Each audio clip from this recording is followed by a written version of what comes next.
recently got to do an interview with a good friend of mine, Ralf Marzen, who is the type of person that when we get together, the insights tend to be like fireworks. They just fly and they just build. It's really interesting. So this particular conversation, there was a lot of mutual transmission, and hopefully that mutual transmission will transmit to you as well. Hope you enjoy. So what has the path to awakening looked like for you in particular? A lot of seeking, a lot of searching, a lot of suffering, glimpses here and there. I'd say my main teacher has definitely been suffering. Yeah. But was there a point you just started getting interested in spirituality, or did you just kind of fall into it? No, I mean, I guess both, you know. I got interested because I fell into it. I fell into it because I got interested. And that happened at a really young age. I was always a seeker. Like the first book I ever asked my parents to give me when I was 12 years old was about the Bermuda Triangle. I don't know if you know about it. It's like this mythical place where all that weird, unexplainable stuff happens. So I always had that fascination for and interest in like the unseen, you know, and like, yeah, that dimension of reality. So that's when it started. And then, you know, in my teenage years, I started being quite experimental with various, I don't know, substances and whatnot. And then I started traveling. And I think, yeah, then like the first conscious step into quote unquote spirituality was when I went to India when I was 20 or 21. I got to meet some yogis, learn about meditation. And yeah, and that started the active conscious search, seeking for peace. I mean, I don't know what ideas I had about it all, but I've sensed there's something. This is not the complete picture, and really that's. I mean, I have many interests as a person, but that's definitely been the primary interest throughout. Yeah, to seek that, which I intuited is there, but couldn't quite land in yet. Do you think what led you to start working with people the way you do? Can you say this again, please? You know, as you work with people the way you work with others, is this part of what led you that direction, or is that something that was always kind of there too? No, it's also part of it. That's part of my one primary interest that I've always had. I've always wanted to figure out what this life thing is, what this being human is, what body, mind, emotions, this reality thing is all about. So that then related both to my own journey, but then also, yeah, I figured that's kind of like my main interest. So I may as well also make that my profession. Make it a professional interest. That's also been a long journey, and the way that I've been working with people has changed and still continues to change. But yeah, it's in some ways I'm almost like a one-trick pony, and then I'm also not. I have, again, like many different interests, but I've been relentlessly focused on yeah, the term that I like to use for this is fundamental well-being. Now I have that framework and that, you know, that terminology for it, but that's what I've always been focused on, and both on my own journey to find it, and then also to invite other people to tap into this as best as I could, and as best as, you know, like as much capacity as they would have, and that's still so, yeah, still going. Beautiful. Yeah, kind of an ongoing thing. Yeah, ongoing thing.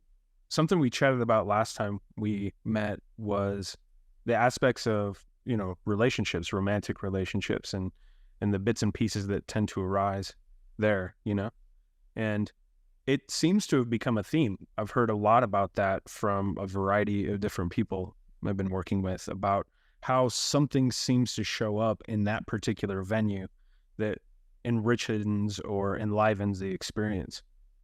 Have you noticed that? It's certainly that enriches and enlivens the experience for sure. Yeah, you know, I mean, I think there's a few like fast tracks to inner growth and to shining light on previously hidden areas within consciousness. And intimate relating has got to be like the one royal road, I'd say. You know, if you really want to be exposed to things that you haven't been wanting to deal with, then open your heart and your body and your mind up to another being, to the level that your attachment system comes online. What I mean by that is that like the dimensions of one's earliest life experience will be touched and will start resonating because of the similarity between how it was back then and the closeness and intimacy that you now have with another. So then they're just, it's like a function, just like a magnet. They will just come up to the surface. And then we know where that goes. You know, you can either then act this stuff in or out and create a whole, you know, drama out of it, or you can use the container of the intimate relationship to bring these things home more and become more consciously intimate with them, and bring them to peace, you know? So, yeah. Right. Yeah, that, it's so interesting because here it seemed like there needed to be a turnover, a repetition of certain things until they were noticed. And that's when relationships started to become a container instead of finger pointing. Why is this always happening to me? You know? And yeah, it's interesting because these attachment styles there's something complementary about what shows up and the people we tend to be attracted to, but sometimes that's viewed as an adversarial relationship, you know, like, and that's how it was for a long time until there was a realization that, oh, wait a second, there's a message here. Right. That shift, that's a certain inner maturity. Before you're there, you know, you don't stand too much of a chance, you know, in this game. You will be subject to those unconscious forces of acting in and acting out. And you will see it as, like you're saying, adversarial, when in truth it's not. Everything is there for growth and for deeper looking. And this seems to be a universe of resonance dynamics. So then the fact that we are drawn to a particular type of person, that's at least my experience. It tends to show something about what like needs to be brought in to awareness, you know, through that resonance dynamic. It's like if I have something hidden myself that I haven't met yet fully, it seems that way, at least to me. I don't know what your take on it is. That part, that kind of pocket of vibration, it's like it's seeking for some other part that it can go in resonance with, so it can be exposed, you know? And so then, yeah, and then I can say, oh, that part of that person really sucks and they are so immature. And that's the finger pointing. But what works much better is to turn toward that part, that pocket of unhealed material, and say, okay, hi, you know, how you doing? And how can I meet you? And then I think the more we do that, then it seems, at least to me that way, then we will also probably attract different kinds of people, or at the very least we'll have a different experience, even if it's the same person will attract. It's just going to feel very profoundly different. Yeah, I mean, the way the experience seemed here was things externally seemed pretty much the same, but there was such a space in here that it really did make the experience entirely different. It was just basically like taking off blinders and seeing things in a more fundamental, more authentic and true way, especially in relationships. There was a story, and the story would show up before even a relationship would begin, about women in general, or about, you know, the man versus woman dynamic, masculine and feminine energy. There was definitely a narrative present. And even though it may have been really subtle, it would definitely come out in a more conscious way sometimes. And it was like this verification of beliefs. Oh, this is just how women are. Oh, this is the type of, this is the cost with the type of woman that I'm attracted to, et cetera, et cetera, et cetera. It was like resentment before resentment even had an opportunity to form. Yeah, totally. And you know, that's the repetition of trauma, really, because beliefs don't just show up as beliefs. They are like, they come from somewhere. So usually there's emotion with the belief. There's unresolved material. on every level of our being, I'd say, like physical, emotional, energetic, mental, all of it. So it's never just a belief, as a contains something. And where does this come from? This usually comes from earlier experiences that we haven't yet had the capacity to metabolize. So then what do? We recreate this. We perceive this as reality. And like you're saying, it's like you have the story before you even met the person. Because that's the filter that we have, trauma-based on reality. And I mean, that goes for anything. And we're talking about intimate relationship, but that's that the layers that, even linking this to awakening, I mean, that has more like a free perception. And the layers that get in the way of that, at least the way I see it, are the filters of trauma, of unresolved, unhealed material inside. And the more we bring these to peace, then the more clearly we see reality. And when that happens, then it's like, wow, I'm relating with this person, but on some level I realize there's not even another person out there, because I'm just related to myself here. There's just a specific shape that takes on in the form of another person. And then I'm really just playing a game with myself. So what finger am I going to point to whom, And so it doesn't make sense anymore. And that's a certain maturity that comes online. So if I feel stuff coming online that feels, I don't know, uncomfortable or whatever, oh, great. Here's an opportunity to look at this more closely, more deeply. And it just makes so much more sense than putting it, quote unquote, out there, when you realize there isn't really an out there at some level. I love it. That's so good. I had a satsang this last weekend, and an inquiry that came up, not during satsang, but afterward, was what remains untouchable? What doesn't want to be touched? What doesn't want to be felt? What doesn't want to be engaged with? It's almost the same kind of inquiry of what wants to hide. Because the way you were describing even the energetics of trauma, I think is so good. It's almost like the cobwebs of experience. And cobwebs is good because it seems to be deeply rooted in the past, and it's sticky. And it's like, once we grab a hold and we're sticking to other things, and we got little pieces of leaves in there and some lint, and we're attempting to, get it off, instead of like really engage with it. And then it's like actually not such a big deal. It's almost like this panic, This what? It's almost like a desperate panic that arises. That reactionary behavior that you're talking about, it's so quick that we just don't engage with it. We just immediately move into, what do I do? What do I do about it? Moving away from it. Yeah, totally. I love the cobwebs, by the way. I have a whole bunch of other metaphors for those. Cobwebs is great. Yeah, like, why do we instinctively always move away and go into a strategy? Well, why?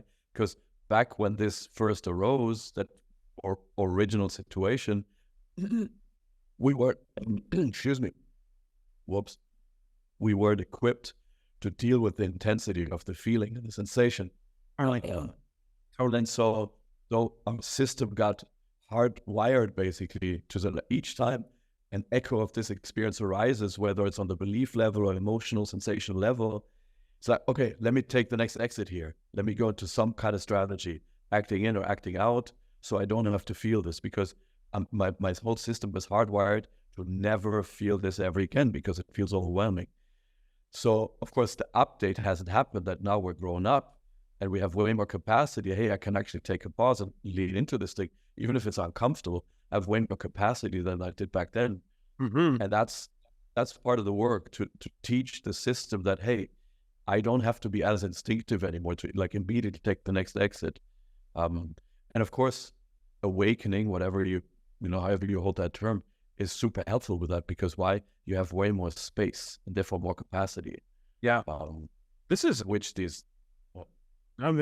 juicy. I love it, because it seems like these coping or survival mechanisms from childhood become a fixation, and it's not even a conscious fixation. It like moves into this almost somatic place, right? Because people will really describe feeling a pinch in their sides and their like near their hips, and that is a physiological reaction of adrenaline release, that fight or flight that tends to happen. And I think the best part about just paying attention to thought is simply knowing that there's clues in the thought. They're not going to yield everything for you, but the clues help you engage with something that's like current, and something that maybe you found this too with working with people, is it seems like there's this low key stress response that's been there the whole time. In fact, it's like never quite let up, and it tends to be in this band right behind the navel.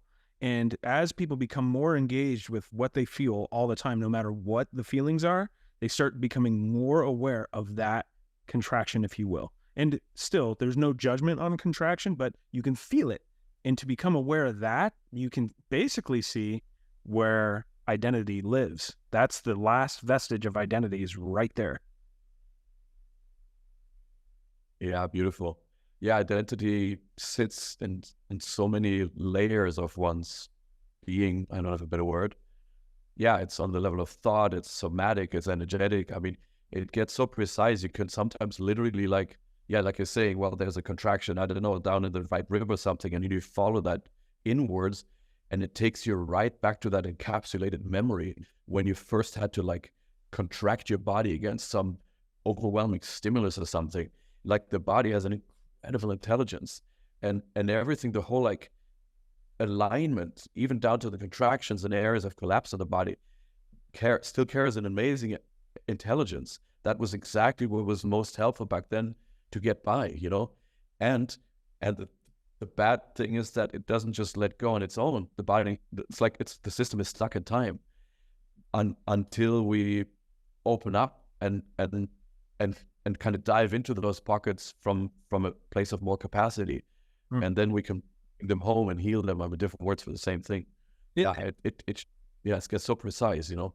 I like that. It is precise. And, you know, you did mention something about we have more capacity. I would even say that we're ready. Like at the point that you are engaging with this kind of material online, and you're working with someone, you're working with inquiry, you're working with allowing yourself to settle into sensation, you're ready. You're ready to go there. And really, this is, if I were to, not that I'm into definitions, but if I were to define forgiveness, it's simply full engagement without apology or justification with what's going on right here. There is something that happens when we're all the way in that space, because you're right, we didn't really have a choice. This is a survival mechanism. It's how we survive childhood. Whatever we feel is so raw and so intense, it feels like it's going to kill us. So it makes sense that this is part of the journey. But now you can re-engage and just see what happens. And there seems to be this Benjamin Button experience, this meeting our truest innocence, this going backward in time and meeting our youngest self. You know, in psychology, they speak of inner child. It's really a lot of that, but it doesn't it's so thematic and so fundamental. It doesn't necessarily need narrative. It's just a sensation. And really, there's something magical that tends to happen there. We reach a state of forgiveness.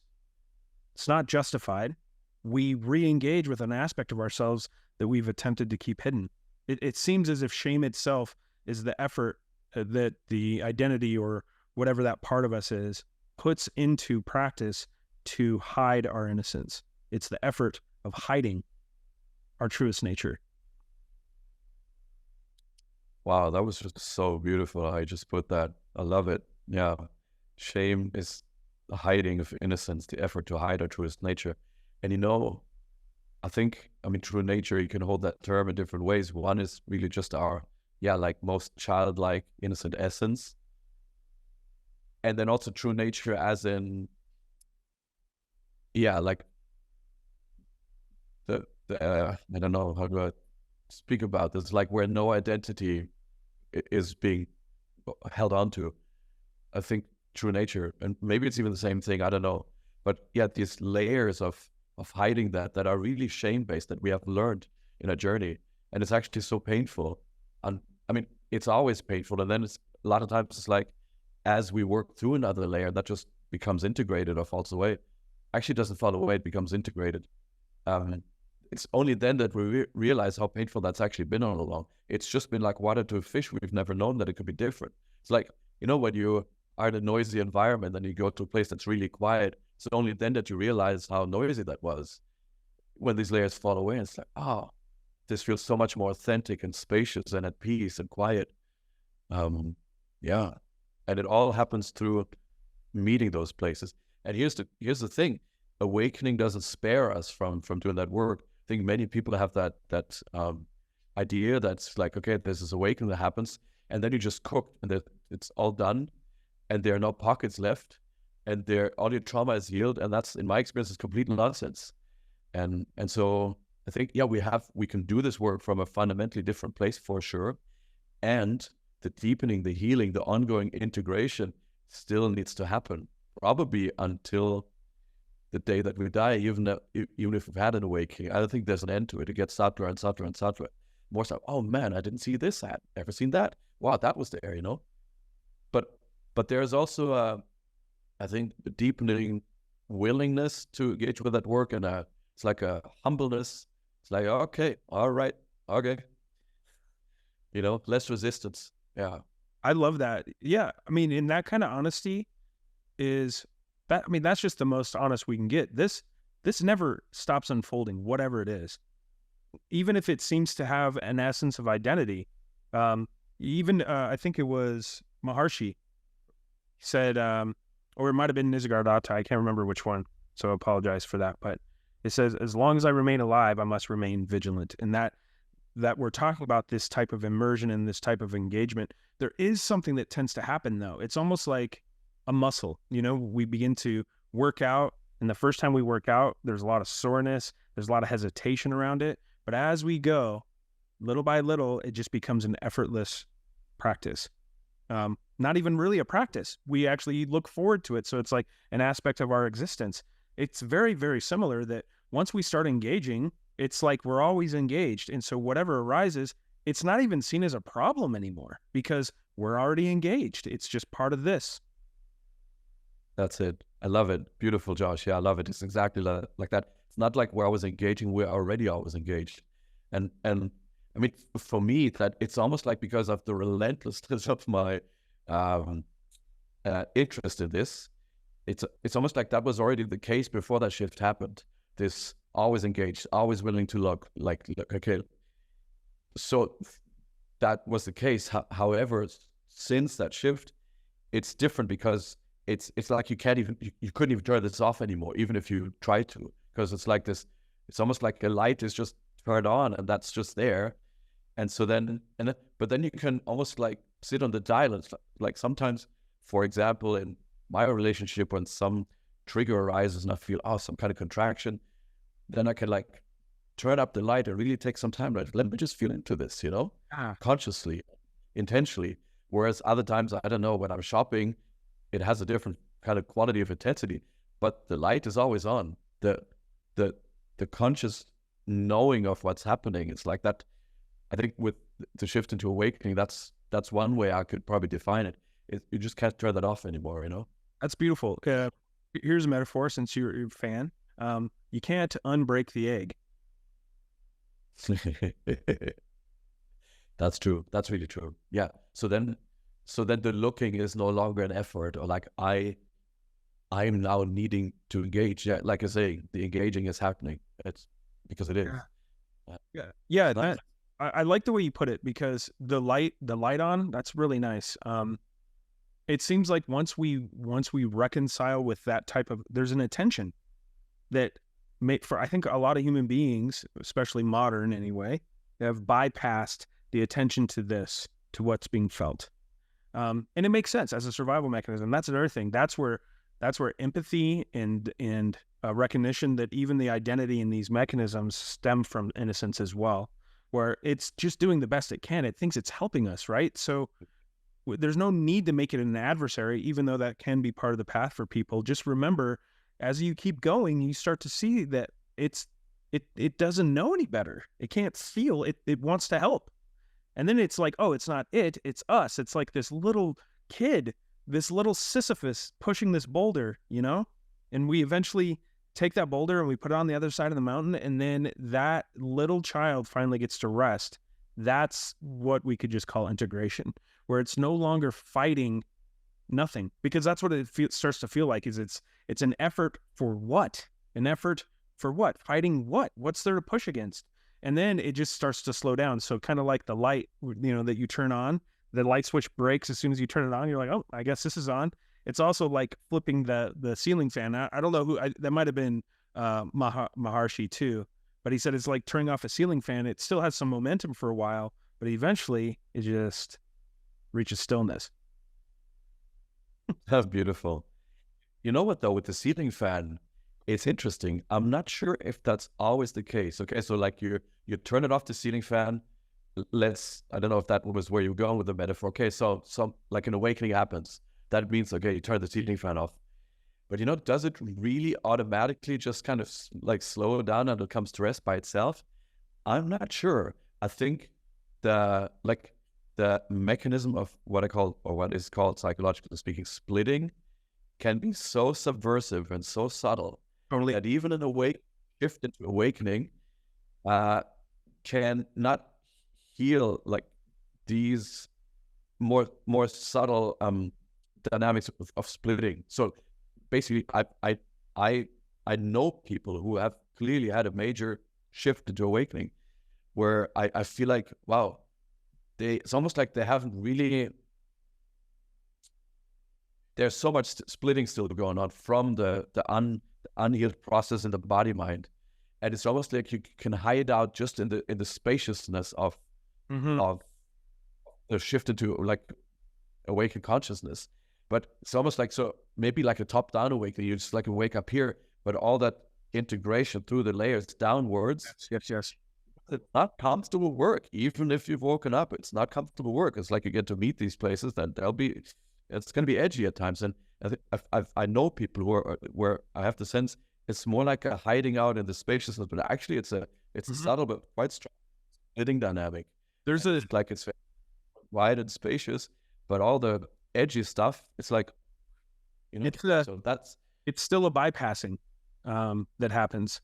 Yeah, I mean, that's why I often pointing to the body just in terms of sensations is because it seems like it is a transitionary space between the I and the am, or the Father, the Son, the Holy Spirit kind of experience. It cannot be skipped over. So I think, to clarify, and I think this is a really good point, by the way, the ceiling fan metaphor isn't we just flip it off and then we're done. No, we remain vigilant because sometimes we inadvertently flip it back on.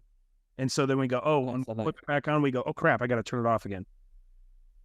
That's right. I like that. That's good. That makes a lot of sense. Yeah. Yeah, it's wild even. I don't know how it is for you, but sometimes it's like, oh wow, that's interesting. I would just turn this thing on again. But anyway, like I just like freaked with this pocket inside. So whoa, and then I could just almost consciously go back into hiding out into this spaciousness that's always there. Again, I can't turn it off.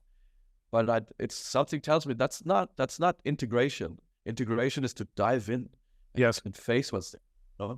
Man, and this is such an important conversation because I think you're really getting into some of the nuances of, I guess we could call it, Angelo would define it as deeper stage, which is really that integration piece that usually people have that kensho, in Buddhism, that initial awakening, that spaciousness. And then Zen stink wants to kick in, which is this, I'm done. I got it. It's hiding. It's very subtle, but it's still navigating everything with, oh, I'm better. I've awakened. And it can really show up. It showed up here in this way. I wanted to share so much with other people. There was still this need to not be alone that I would like, come on, join me. Come on, you got to do this. You got to wake up. And it was, even though it seemed a little innocent, there was still a stink there of like, you're not in a good enough place and you need to wake up so that I can feel more comfortable. And once I recognized that, I just like, I remember sitting down on the couch and going, oh my God. And I just cried and I cried because it was like, we're never done. Don't ever confuse that any shift with being done, ever. But that's also the best part. That's the adventure, right, Ralph? Like, here's the thing. When things come up, no matter what it is, no matter what the feeling is, no matter what the event is, it's like full engagement. How interesting is this? Totally. It's like, yeah, right. Whatever this feels. Oh, I'm still taking in what you just said. Like the way you just spoke, what you said, and also the way you just spoke, that for me is the transmission of that profound willingness and vulnerability and innocence And yeah, like the willingness to expose, you know, these hidden pockets to yourself, and then also to me now and whoever can listen to this. And that transmission to me is so attractive. It gives me permission to do the same. And it's the opposite of splitting. And it's the opposite of superiority and inferiority, which is an outcome of splitting. And that to me, it's juicy, it's sexy, it's beautiful, it's deeply attractive. I love it. Just, yeah, like for me, like what smells the worst is the subtle splitting. And I'm not saying I'm free from it. I'm sure there's a ton of things that I haven't looked at yet, but the willingness is there. Like, let me, yes, and that's where I'm splitting. Is like, but I mean, we can widen this out from this more like awakened state. I mean, you get to see that reality is just one thing. It's not like there aren't different things. It's just this, you know? I love it. Yeah. And so on a relative level, it's kind of weird to make that distinction, but we're speaking, so why not? So on that kind of level, well, there isn't anything separate or hierarchical. It's just this. Mm-hmm. And on this more relative level, there's a lot of different things. And the more we separate and differentiate things out, there can be so much splitting. This is higher, this is lower, this means that, this, and we cannot just blast this thing into embodied oneness. Like, we have to earn that. So all these hidden split off parts, they need to be brought into wholeness, into their original wholeness again. And that's the ongoing work, like you're saying, going forever. And that's cool, because why not? Not a problem. I don't have to be that's how I used to feel. I always used to feel like the victim of, like, felt like God is playing a sick game with me or something, like you know? And now it's like, yeah, okay, well, it's comfortable, it's uncomfortable, okay, but it's all beautiful, you know? The one piece I can point to there too is, even if it feels like it hurts, it's still effortless to engage with. That kind of momentum is irreplaceable, but also the vigilance that you're speaking to vigilance in such a unique way. And this is also what people can watch out for if they're pursuing a teacher or a pointer or a guide or whatever word you want to use, is you get an essence, you get a smell if something's going on. If they seem to be taking hard stances or having a level of superiority, you can smell it. That's, I think, why Zen stink is a really great way to talk about it, because we get a whiff of that. And really, the honesty that you're willing to engage, of course that's integrating for all of us, because it's authentic. We all inherently know this. It's just like a performance on stage. When you see an actor like really feeling what the character is feeling, we're instantly drawn in. And I think that's so beautiful, because what's more important, to feel like you're with a guru who is done, who's reached some higher state and they're like at a God level, or to interact with a human being that is also with you? You're walking together. That there's no better pointing than that. Well, yes, totally. One addition, though, is just, you said it's almost like automatically we are drawn to a person who is just very human and eye level in the embodiment. Well, hopefully that's so. However, I think like that resonance phenomenon that I talked about earlier with intimate relationship, that also applies to teachers. So let me share something from my own journey. As a younger seeker, I had two like main spiritual teachers that I was following, and they both actually were very narcissistic people that both clearly had a profound awakening, no doubt. However, in their own journey, the type of journey we're talking about, they hadn't really done a whole lot of cleaning up work. So that means their narcissistic personality was still running the show. So, and I was very drawn to them. And why was that? Again, resonance phenomenon, because I bought into the superiority dynamic, because they were given a vibe like they have it all figured out. And I felt so insecure in myself and so small that in a way it was a perfect fit, you know, until they got busted, or I made the next developmental step that it was no longer a fit and I outgrew that. But for that time, that seemed to be the perfect fit. And so therefore not even adversarial, because it was just exactly the mirror that I needed on that part of my journey to get the right reflection to engage with the next level of healing. So fair enough. It was painful back then, Until then, much later on, because the main shift that happened here was actually happened with my heart friends teachers. It pretty much, I would say, on the level of transmission, heart transmission, how they call it. And these people, I know them very well, and they seem very humble, beautifully integrated humans, deeply awake, but also very, very human. So the transmission I got from them, that just shifted something at a very different level. And because I guess I was ready in my own journey. So resonance phenomenon, Yeah. So many good points there. I think maybe there's a little bit that's taken for granted just because there was always a sense of really being authentic. There wasn't a lot of apology. There wasn't a lot of hiding as a human being when I was really young, because early on I realized in order to survive, I just kind of had to be myself. I couldn't pretend to be anybody else. I just was never good at that kind of deception. And so I think there's a really good point there. Here, there was never resonance with any kind of bullshit, ever. It just, phoniness was sniffed out right away. But you do have a point. I think sometimes people have some of that where it's going to resonate. And you have another really good point there, that it's also part of the journey. Right. And how beautiful that on your journey, I mean, I guess you had your own difficulties, but that hiding or pretending was never even an option. So that seems like that kept you grounded in being authentically yourself from the beginning. So that's awesome. That's rare. Well, rare. This is something I'll point to for some people too, and I know this can be triggering, but trauma here was my best friend.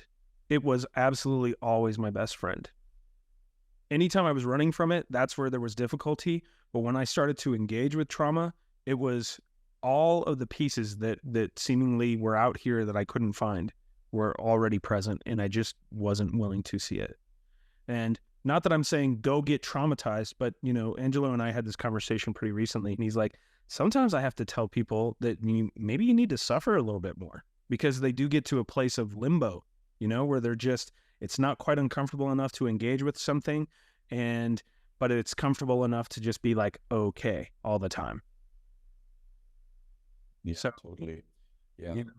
And I know I know trauma can be intense, so by no means am I discounting. Like, I know I work with quite a few people that had some very intense types of very personal traumas, and it's not a discount of that. Although if it's there, it must be known. That's all.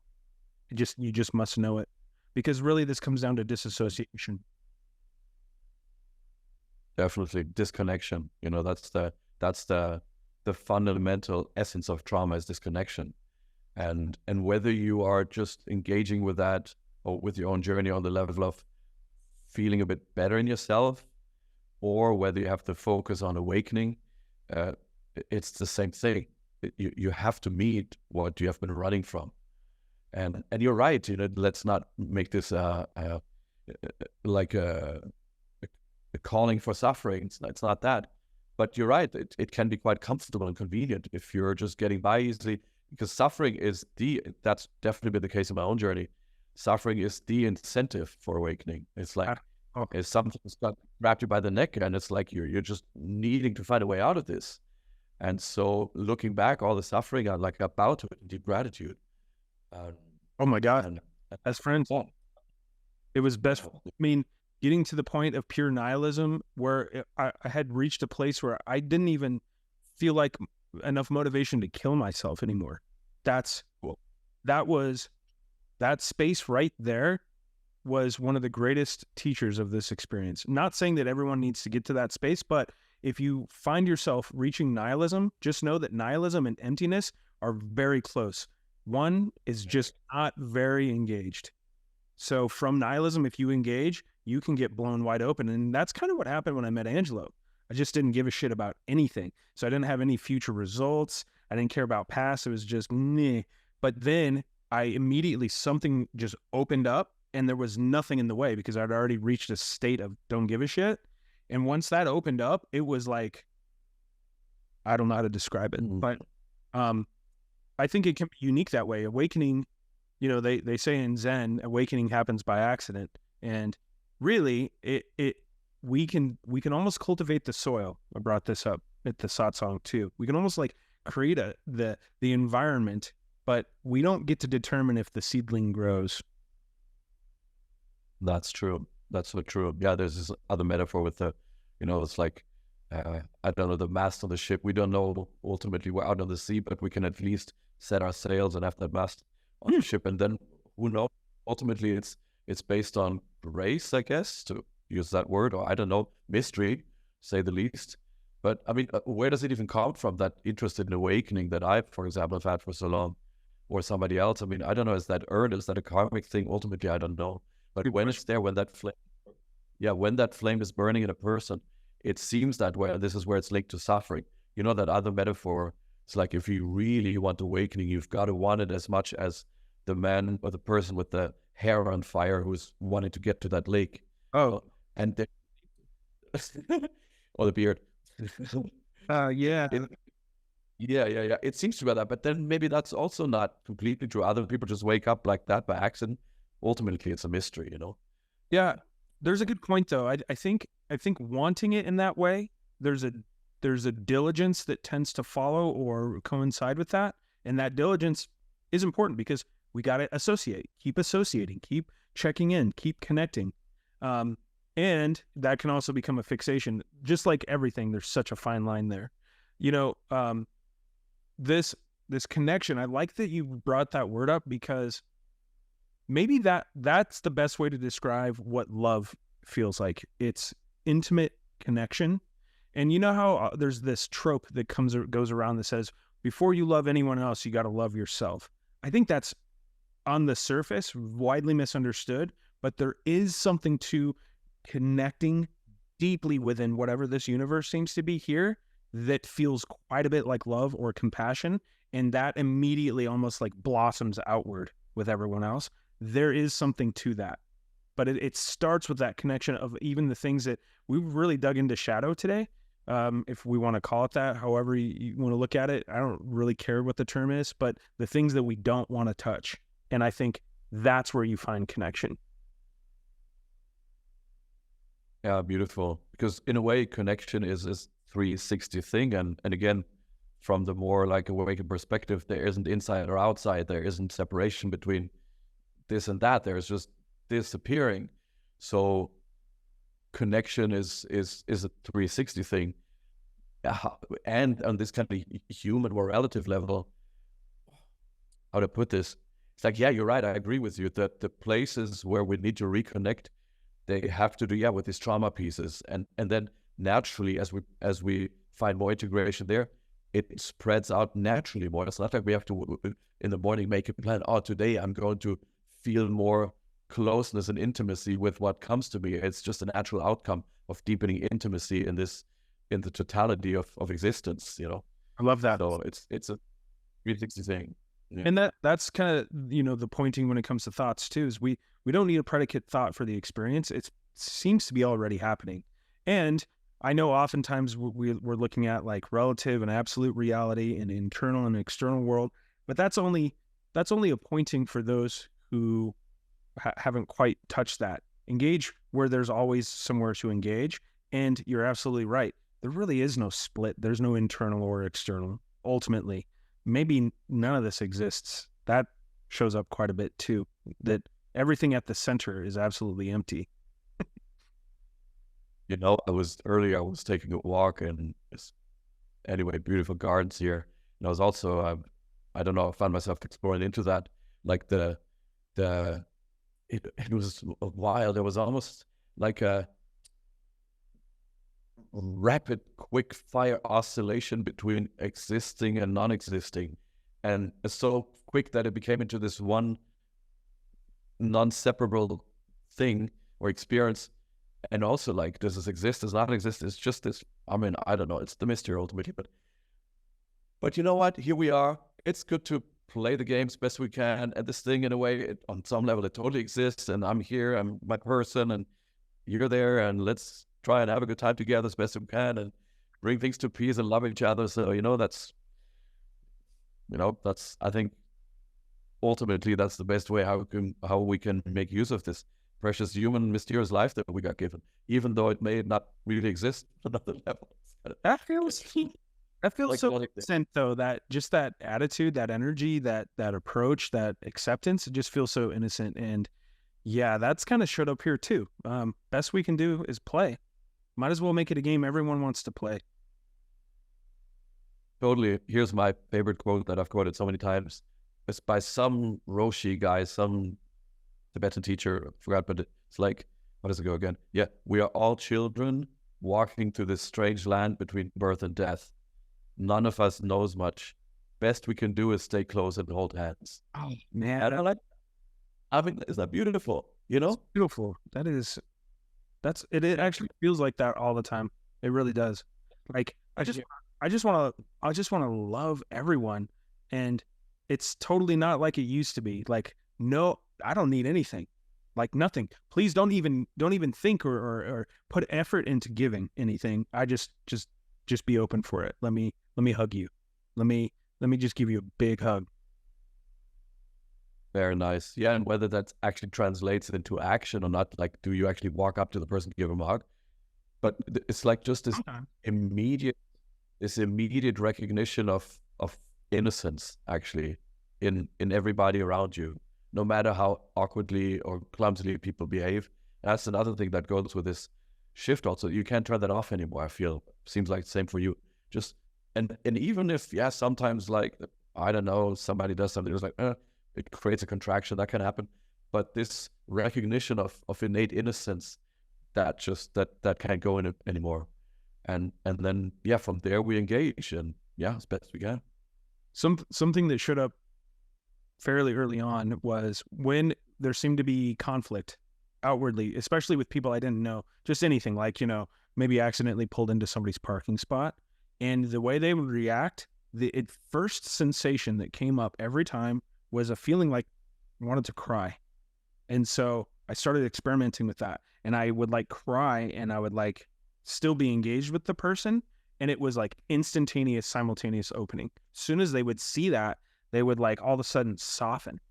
And I was just like, oh my God, like the very first thing that is noticed seems to be telling the fullest truth possible in any given experience or appearance. And I know that sounds really extreme. There's definitely been some playing with extremes here, although that's just been part of the game. Is like, why not? Why not check it out and see what it's all about? Yeah, right. Yeah, that's profound. Yeah. Yeah, I mean, it's like, it seems like pain or unintegrated material, in some ways, on some level, it wants to perpetuate itself. And in another way, it seeks healing desperately, because it's always, and then and where is a place for healing? Where is place with capacity to actually feel into the vulnerability? So it seems like in that interaction with this other driver, your system had capacity to feel the pain that actually drives this behavior in the first place. And because you were willing to feel like to cry because somebody had a road rage thing going on, it seems like that allowed the other person, the pain that exists as a split of energy in the other person, to just soften, So like, it's always like, where's space for what hasn't been felt yet to be felt? And then it's like, oh, let's soften, let's integrate. What I started noticing is there was a contraction, but it felt secondary. Like I would notice something coming up. It just felt like energy pouring out. It can show up, and it has shown up as laughter too in the same kind of circumstances. It really can take either form, it seems, or sometimes both. But then there was a secondary something that wanted to go really hard. It was like a door slamming. And that's where I'd started to discover more and more about whatever shame was. It was telling me, don't reveal, don't show, don't do the first thing. Do the smart thing. Let's make a decision instead of let it come naturally. And once I started seeing that secondary mechanism, it like became irrelevant, and it was just the very first thing that was noticed every time. And it's even crying. It wasn't even coming necessarily from a space of pain, although it could definitely appear that way. It was the feeling of opening is the best way to describe it. It was like, this is what it feels like to open even more.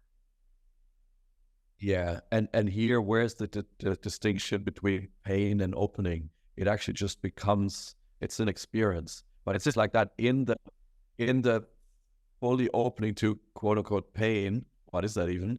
Right. That is the open, and that's beauty. That's love. That's That's it. It's emotion. It's just a motion, not emotion. A motion. The motion. Yeah, but one that seems to heal and transform even another pocket of what has kept humanity running from itself or disconnecting from itself to peace. Therefore, for me, it's beautiful. That's like the most beautiful thing. I don't know how it is for you, but when I work with people or whatever, just to witness, a person like engaging in that act of opening, to me, it's like poetic. It's just poetry. Yeah, right. Did you say poetic? I did. You said poetry at the same time. We're in the meetings that we have. I don't know what it is. I don't care. I don't want to figure it out. But man, we know how to jam. I love it, Josh. I love it so much. It's so, it just arises out of itself, like totally effortlessly. We're just plugged into that kind of energy of vibration, and it's abundantly like creating out of itself, and it's just a thing of beauty. I love it. Same. Seriously, it's I don't know. It's like seeing a long lost friend, and just it feels like a reuniting in some way. Yeah, like hooking up of local intelligences, yours and mine, to like 1 + 1 is not 2, but it's like something way bigger, because you have your life, I have mine. We both bring something to the table, reflections, experiences, and when we hook those up, it's like something really new emerges, and I love that. That's creativity, So true. Yeah, somebody made this quote once when in a session. They said 1 + 1 is 3, and 3 being the first multiple experience it's infinite, really. Yeah, right. Yeah, that's good. That's great. Yeah, absolutely. Yeah, it's interesting how this theme has come through in our chat today of integrating trauma, basically. I mean, that in a way, I don't know, it's probably not totally surprising. That really is my work. I include trauma healing. That's like also in the quote unquote spiritual work around awakening, whatnot. So this is a theme I'm really passionate about, and it's cool that it's moving that way. I mean, in a previous conversations, we've also touched on this, but not quite as in depth as today. And I think it's actually so important also in the community of people who are interested in awakening to not leave that out, because I think it can lead to unnecessary misunderstanding and suffering and perpetuation of suffering. Good point. Yeah. I cannot say this for certain, although it seems like this type of work is really what helps us access what we could just call fundamental well-being, where there's just a pervasive sense of feeling like everything is perfectly okay. And even if they come up and we entertain them, even in the midst of that, like you said, the light remains on. That's it. That's this shift. People call it awakening, whatever we call it, but that's that fundamental shift that is, it's almost like like a software update of the human system. Mm-hmm. Like when you have it's a different operating system almost. No, it's actually not a software update. It seems to be a different operating system, and you still function as a person, but there is something that fundamentally shifts into this fundamental well-being. Like before a person arrives in that fundamental well-being, like when you ask them to take a moment to tune in, usually the first layer is that there's some kind of discomfort, and it doesn't feel like all is well. It doesn't feel like everything is okay. Right. But with that shift to the fundamental well-being, that's what you get to tune in and say, oh, lovely, and so it is a paradigm shift. It really is. There is a very strong sense that every human being is destined for bodhisattva, and I guess we could call bodhisattva just the willingness to convey the message that even though on the surface this looks like it might kill you, this experience, I will die with you. I will walk into the fire with you. You're going to be okay. And it's it doesn't predicate itself off a desire, which is strange because externally it can seem like, oh, you want people to wake up. Not necessarily, actually. There isn't a focus on an outcome. It's engaging with people exactly where they are and being like, let's do this. It's another play. I will play with you. I will die with you.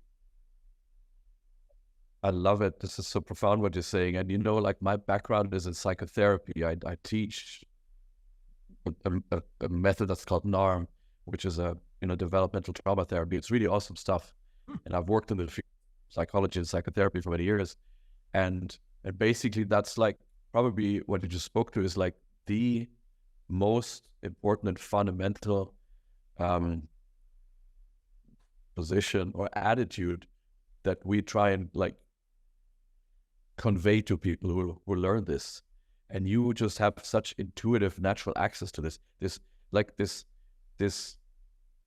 not non-goal oriented way of meeting people. You don't want them to wake up. You meet them where they're at, one step at a time, and you watch what emerges. There's this deep trust in the innate wholeness of anybody who comes to meet you, and you're just holding space for that. You meet them, you see their innocence, and you just help shine light on some pockets of confusion and unhealed material, trusting that they have everything that it takes to move through that, and you can't decide their timeline.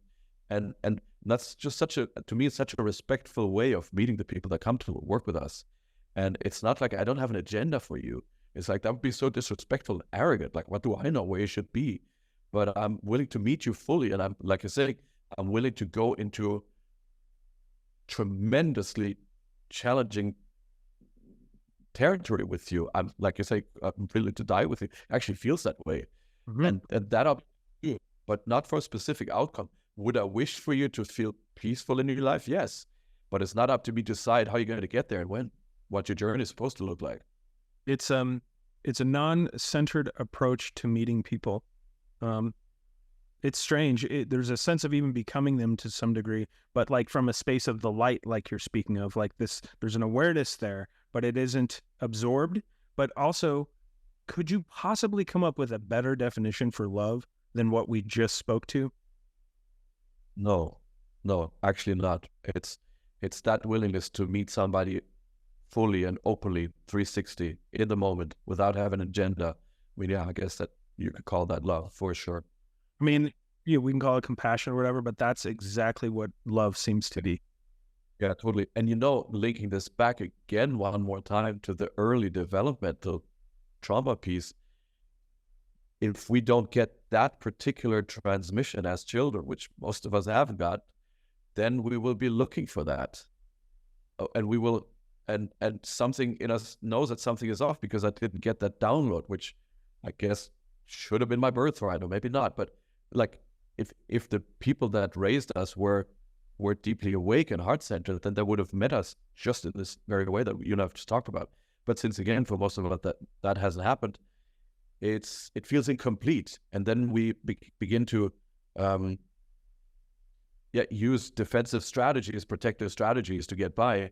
But something in us will feel incomplete. There's a lack. And then we go on the journey, and we try and find that in so many different ways, what should have been given to us, and in relationships, in gambling and sex, in this addiction, that strategy, whatever it is, until we come to realize, I can work through those layers and find the innate wholeness that was there before I even had those needs as an infant or whatever, because it's innate to who I am as a being. Oh man. Find final peace. And on that journey, it is often, and you and I know this from our work, extremely helpful to receive that corrective experience of being met just like that. Man, it is extremely helpful. That was pure transmission, my friend. Oh my God. Do you have a book? Because that's book-worthy kind of stuff right there. Seriously. It's so good. Right. It's so good. One day. Like, it feels, I don't even need to know what you said. It was just like pure energetic yesness here. That's beautiful. Man. Yeah. Man. Yeah. Yeah. And beautiful. Thank you. Thank you for, I felt so deeply by you right now. And that's exactly what we're talking about. So you have the capacity to know that about you. And it just feels so wonderful to be received and felt so deeply. Again, this is what we all long for as children, to be felt so deeply and in that accepted and loved so deeply. And it's an incredibly profound healing agent. And to be able to offer that to the people that come to us, it really, it's love in action. It's a gift. And do we do that from an effort kind of place? No, I don't know why you do what you do and why I do what I do. It just feels like the right thing to do. Like, it's weird. I mean, when people ask, hey, should I get into the teaching and things like that? The only answer that feels authentic is you can't want this. You fall into it. It shows up in its effort.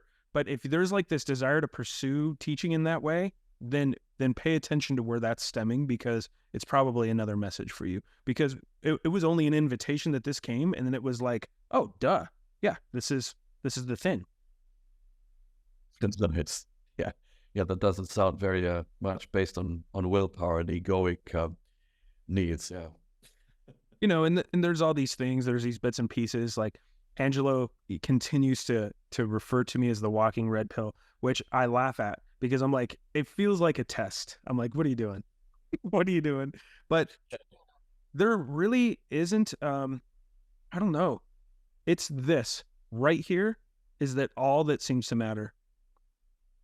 Just this. I can agree with you. I that's my experience too, ultimately. Yeah. And, we use social media or whatever other pieces to get the message out, but ultimately it's this. That's right. So deeply sufficient in itself. Man, so good, Ralf. Great stuff, Josh. It's just like an ultimate jam session over here. Totally. I like your metaphors too. I mean, that would be a perfect coffee table book right there. Yeah, you and I somehow, the metaphor thing seems to come out quite organically. I love it.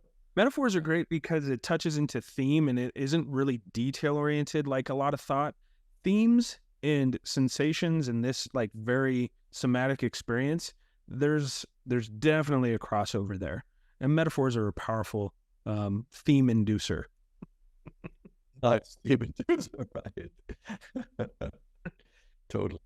And sometimes it's a shortcut also. You can spend 10 minutes talking about this thing and that complexity. You present an image and a metaphor. It's like, oh yeah, bam, Bam. Yeah. I like to be efficient, Yeah.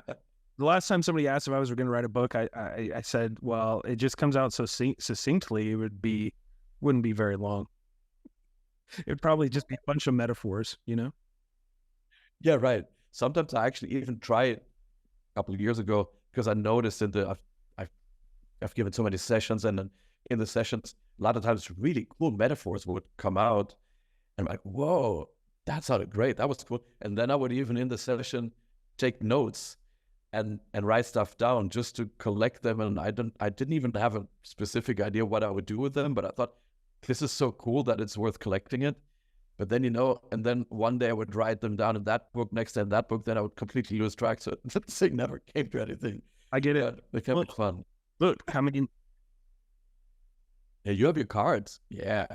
It's the same thing. There's a surface here that is just filled with color and writing. And sometimes I'll pick it back up and I'll be like, what? What? I don't even know what does that mean? Like this one just says, unknown. That's the perfect. No. But I'm sure that was exactly the thing in that moment with that person. And then when you pick it out, yeah, you know that too. That's the best part about, doing what we do is there isn't really a strategy necessary. It just tends to work in the moment. It really does. It only works in the moment. It comes from no agenda. And it's kind of like a mandala, It's like once I was traveling in India and I came monastery deep in the mountains in Ladakh, like completely remote area. And we came to this monastery.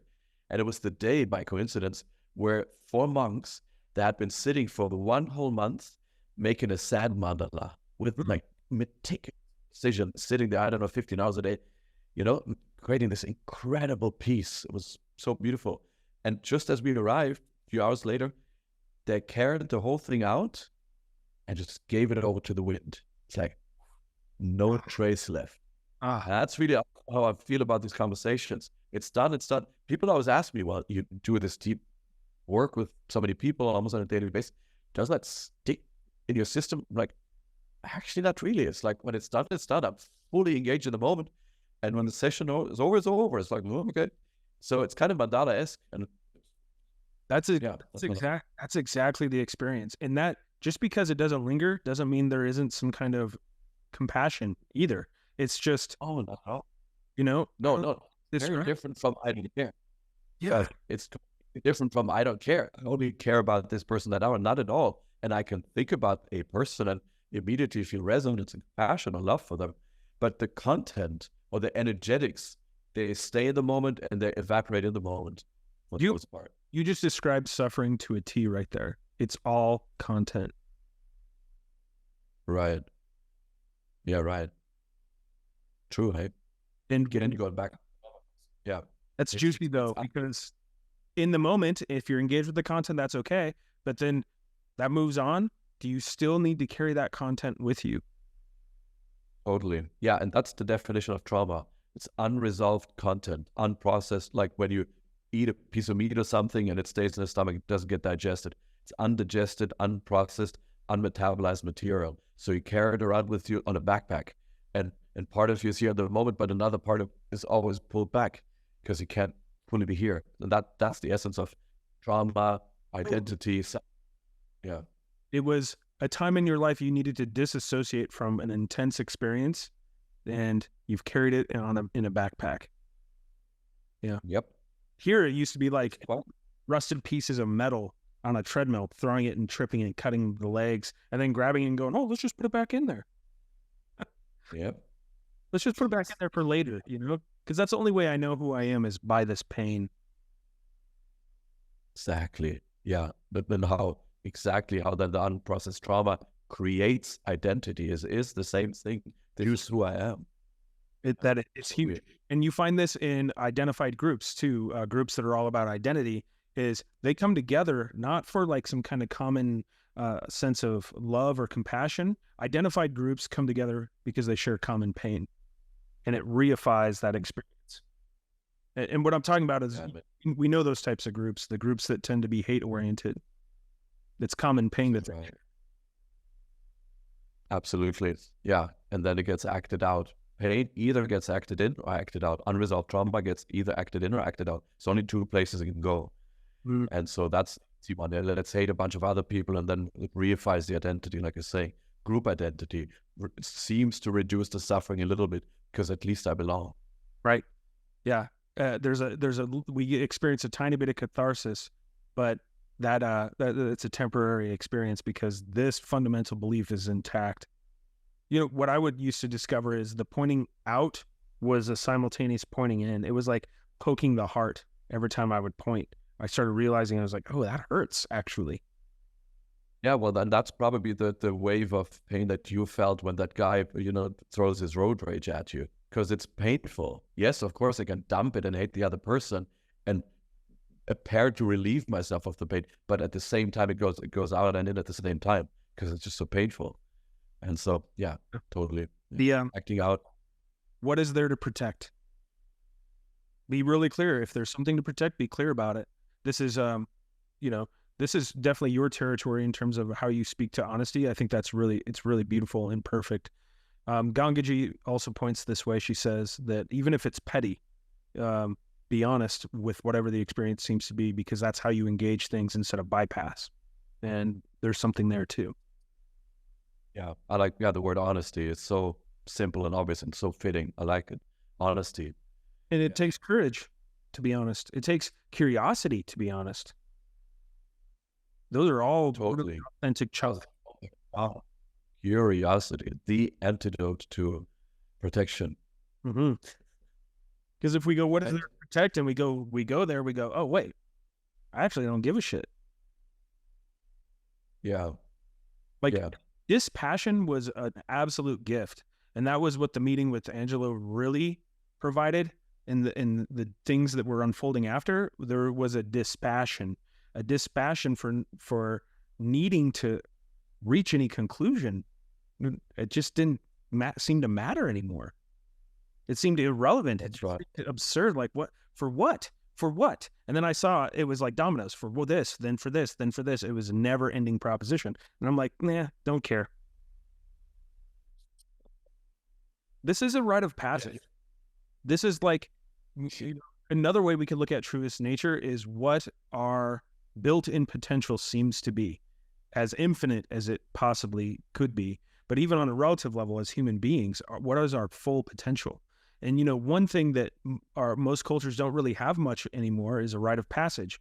Most rite of passage rituals in the past included an act that usually included some extreme discomfort or pain. And maybe there was something to be pointed to there. It wasn't quite an initiation like on the surface. Maybe it helped us engage with something that we didn't want to engage with otherwise. And here's something interesting.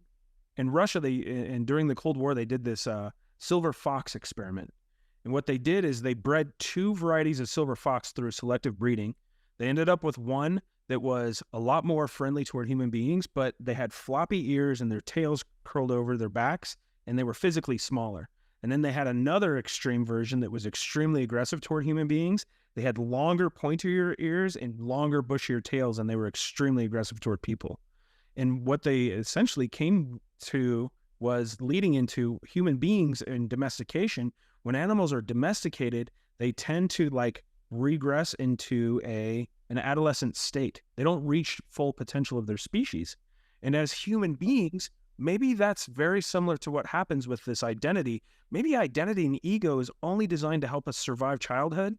And then we cross the threshold, we cross that bridge into our fullest potential. Oh my God. There's so much in what you just spoke to. I mean, that's a whole nother territory we could unpack like and keep jabbing. We won't have time, but like, let's do another video sometime. Yeah. Let's.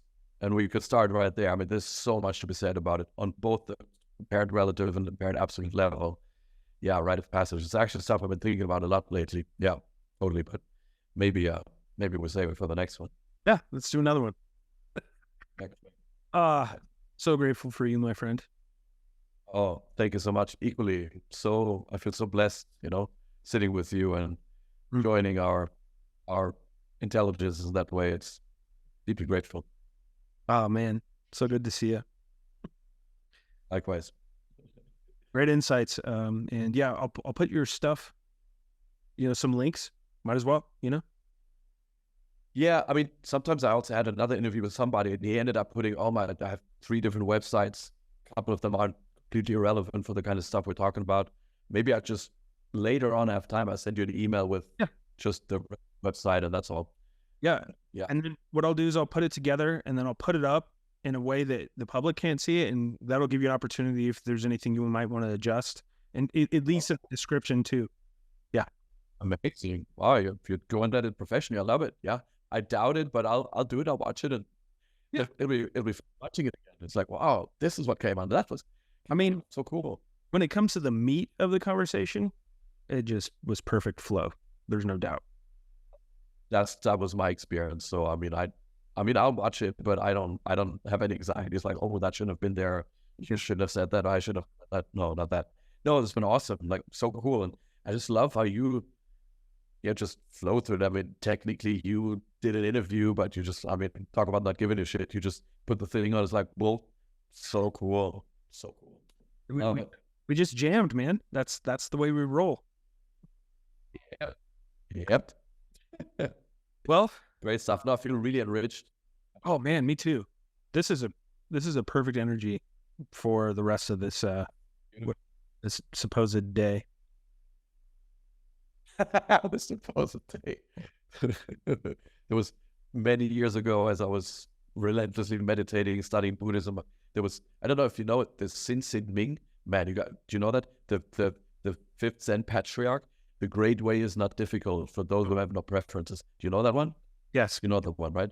Yeah. And I think it ends with, for in it, there is no yesterday, no tomorrow, no today. And it ends on that one. It's like, oh, okay, bam. Yep. So enjoy your parent today, my friend. I'll be enjoying some good food because evenings. Yeah. Enjoy the rest of your adventure. Thanks. We'll do. And we'll keep in touch. Nice to see you. Love you, man. Love you too. Soon. Bye. Bye.